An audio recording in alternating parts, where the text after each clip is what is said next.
দৃশ্যগুলো দেখে মনে হতে পারে সাধারণ শ্রমিকরা কাজ করছেন, কিন্তু ঘটনাটা পুরোই উল্টো।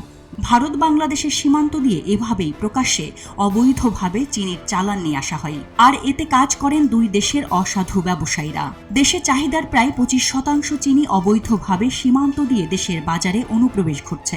এতে করে প্রত্যক্ষ ও পরোক্ষভাবে বছরে আনুমানিক 3,000 কোটি টাকার বেশি রাজস্ব আয় থেকে বঞ্চিত হচ্ছে সরকার।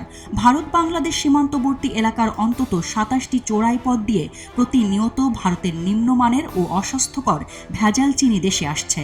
ফলে দেশীয় চিনি বিক্রি নেমে এসেছে দিনে 6,000 থেকে 1,000 টনে। এ কারণে প্রতিদিন দেশীয় প্রতিষ্ঠানগুলোর 70 কোটি টাকার চিনি অবিকৃত থেকে যাচ্ছে, আর সরকারও দিনে অন্তত 20 কোটি টাকার রাজস্ব থেকে বঞ্চিত হচ্ছে। চলতি বছরের 4 মাসে দেশে অপরিশোধিত চিনি আমদানি প্রায় 2 লাখ টন কমে গেছে। অবস্থা এমনই যে বাংলাদেশ চিনি ব্যবসায়ী সমিতি বলছে তারা 40 বছরের ব্যবসার জীবনে দেশীয় চিনির বাজার কখনোই এমন দেখেননি। এতে চরম সংকটে পড়েছে বেসরকারি খাতের চিনি পরিশোধন ও বাজারজাতকারী কোম্পানিগুলো।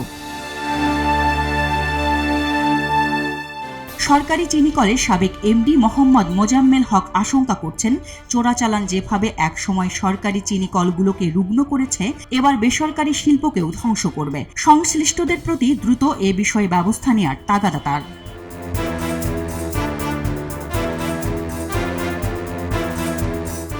পহেলা জানুয়ারি থেকে 24 এপ্রিল পর্যন্ত অপরিশোধিত চিনি আমদানি গত বছর এই সময়ের তুলনায় 31% কমে যাওয়ার পর সরকারের টনক না নড়লে দেশের অর্থনীতিকে চরম মূল্য দিতে হবে বলেও মনে করেন মোজাম্মেল হক।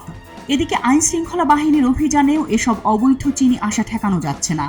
এর ফলে একদিকে যেমন সরকার বিপুল পরিমাণ রাজস্ব আয় থেকে বঞ্চিত হচ্ছে, অন্যদিকে ভেজাল ও অস্বাস্থ্যকর চিনি খাওয়ার কারণে মানুষের মধ্যে দীর্ঘমেয়াদী স্বাস্থ্য ঝুঁকিরও আশঙ্কা করছেন জনস্বাস্থ্য বিশেষজ্ঞরা।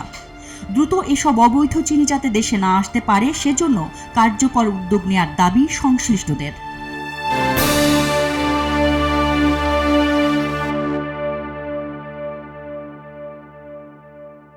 সবাই যখন জোয়ারে গা ভাসায়, কেউ কেউ ঘুরে দাঁড়ায়। সময় হারতে শেখালেও কেউ কেউ চ্যালেঞ্জ ছুড়ে দেয়।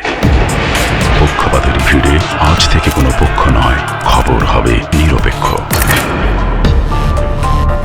বানোয়ার তথ্যবাদ, খবর হবে নিখাদ। ভেঙে গুজবের শিখ, খবর হবে নির্ভীক। এলো খবরের কাগজ, নিখাদ, নির্ভীক, নিরপেক্ষ।